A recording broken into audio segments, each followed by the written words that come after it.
Breaking news today.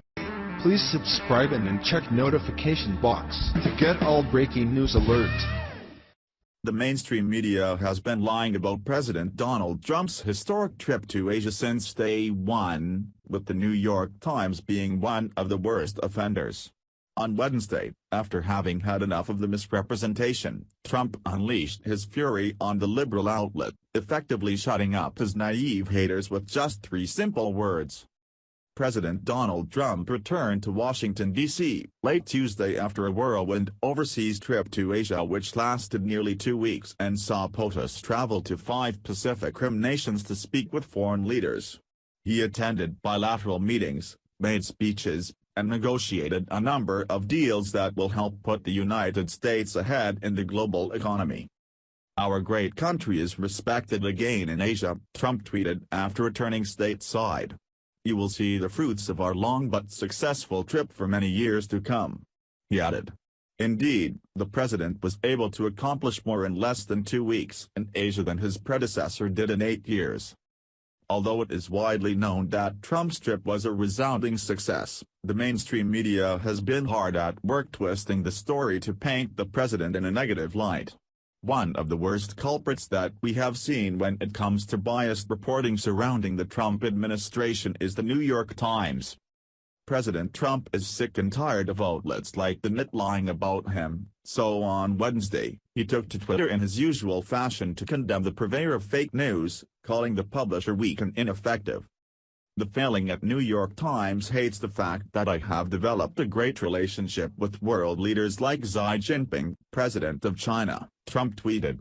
"They should realize that these relationships are a good thing, not a bad thing," he added. "The U.S. is being respected again. Watch trade," Trump went on. "It is actually hard to believe how naive, or dumb, the failing at New York Times is when it comes to foreign policy. Weak and ineffective," he concluded, much to the delight of his supporters, who have also watched in dismay as the president is attacked day in and day out by the Net and others. President Donald Trump also took a shot at CNN, which repeatedly slandered their coverage of his Asia trip. "While in the Philippines I was forced to watch at CNN, which I have not done in months, and again realized how bad, and fake, it is. Loser," the president tweeted, leaving no question as to how he feels about the network.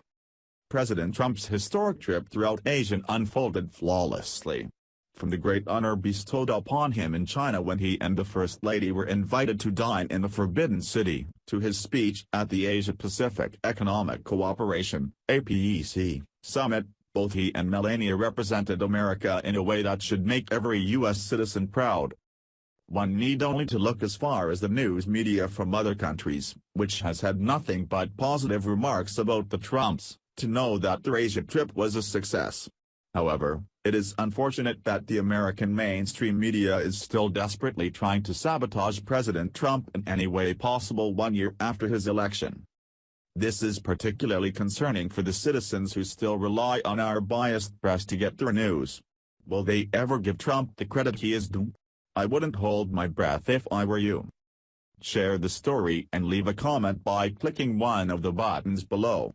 Follow us on Facebook at Mad World News.